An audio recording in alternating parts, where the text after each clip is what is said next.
Kinaham sa mga bisdak ang puto ug sikwati, din usa sa iladong putuhan ang carbon. Kumustahon nato ang ilang panginabuhian ug tilawanta og balik ang lamian nila nga puto ug sikwati sa report ni Alan Domingo. Naabda na mo si Ryan Billy Gonzalo nga nagtako sa bag-ong luto nga tapol nga putumaya.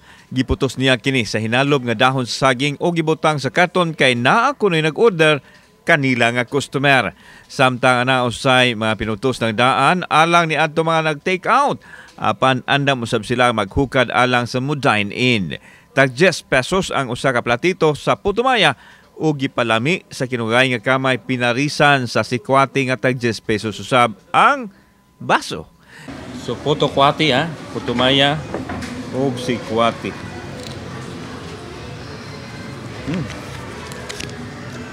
So butangan na to og kwan. Muscovado sugar, sa sikwati, Lamig good. Sa dito pa ni sa gamay pa ko, kuyogo naman ko sa mama na si Ayan na jud ang nagbantay ako na yung elementary pa ko. Antod karon namin Kaniadto sa ubos nga bahin sa carbon naglinya ang mga putuhan apan dihang ipabos kini sa pribadong pagduma, gibalhin na sila sa ikaduhang dana sa interim building. Bisan og tuyoon ang ilang piso apan musaka gihapon ang mga tao aron mutilaw silang puto og sikwati. So sa kadlaw, luto tulo.